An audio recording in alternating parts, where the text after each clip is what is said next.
Le monde ne s'effondre pas uniquement à travers des invasions extérieures. Souvent, il commence à imploser de l'intérieur.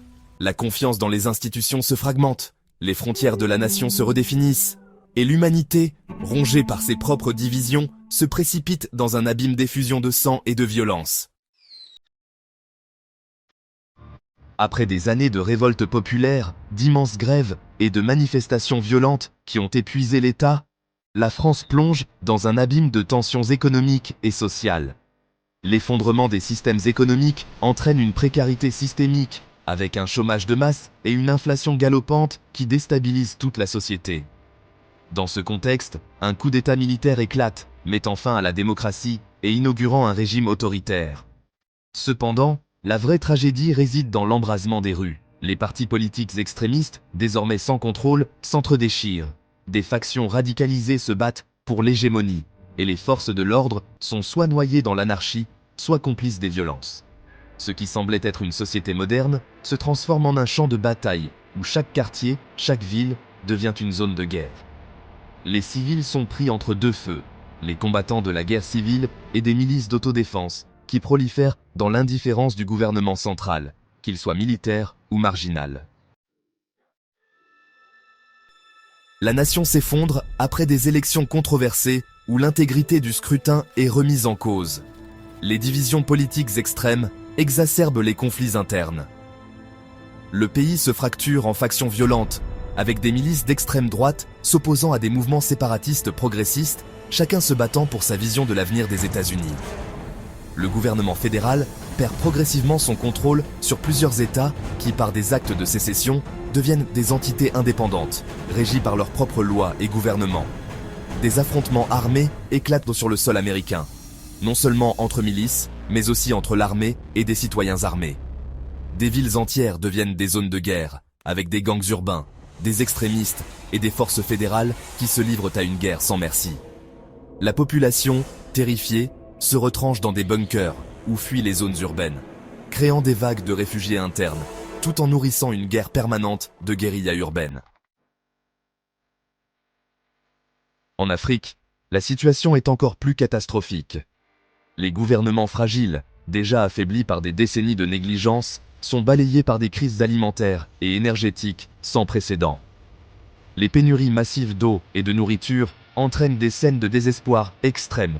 Les jeunes, privés d'espoir et d'avenir, se rallient à des groupes terroristes comme Al-Shabaab, Boko Haram ou d'autres factions locales qui exploitent l'anarchie pour imposer leur propre vision théocratique ou guerrière. Des guerres ethniques éclatent, exacerbées par la compétition pour les ressources rares. Le climat de peur et d'instabilité s'installe dans chaque village, chaque ville, alors que des armées irrégulières dévastent les campagnes, tuant, violant et pillant sans remords. L'ONU, dépassée par l'ampleur du chaos, n'arrive plus à imposer une quelconque stabilité, et les populations se retrouvent abandonnées à leur sort, isolées dans des zones de guerre où les frontières sont floues et les alliances fragiles. Au milieu de cette tourmente, des acteurs malveillants profitent du désordre pour lancer une nouvelle forme de guerre. Des attaques biologiques visant à anéantir l'ennemi en silence et sans pitié. Dans des laboratoires secrets, disséminés à travers le monde, des chercheurs corrompus et des États désespérés créent des virus génétiquement modifiés d'une létalité extrême, résistants à toute forme de vaccin. Ces virus sont délibérément conçus pour se propager rapidement, frappant sans distinction, infectant aussi bien les gouvernements que les populations civiles. Ces agents pathogènes sont envoyés par des moyens furtifs dans les grandes métropoles mondiales, provoquant des pandémies d'une ampleur catastrophique. Dans certains cas, des gouvernements, acculés par la guerre et la famine, choisissent délibérément de libérer des agents biologiques sur leur propre population afin d'affaiblir l'adversaire. Ils calculent que les effets dévastateurs sur les civils paralyseraient les forces ennemies, réduisant leur capacité à riposter.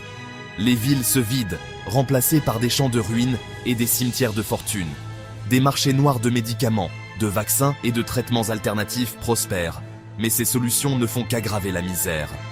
Les inégalités sociales sont exacerbées, les riches pouvant se permettre de fuir vers des zones plus sûres, tandis que les plus vulnérables sont condamnés à mourir dans des conditions effroyables. Dans ce contexte de panique mondiale, les sociétés s'effondrent sous la pression de la peur omniprésente, des mesures autoritaires et du manque d'infrastructures médicales. Des camps de réfugiés se forment à la périphérie des grandes villes, remplis de familles brisées et de survivants qui luttent pour leur survie dans un monde où la mort rôde à chaque coin de rue.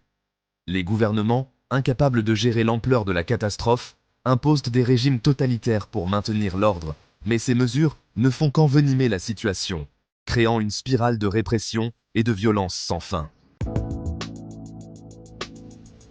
Dans ce monde en ruine, l'humanité lutte pour garder un semblant de civilisation. Mais à chaque victoire, un nouveau défi surgit, et l'ombre de la fin du monde s'étend inéluctablement.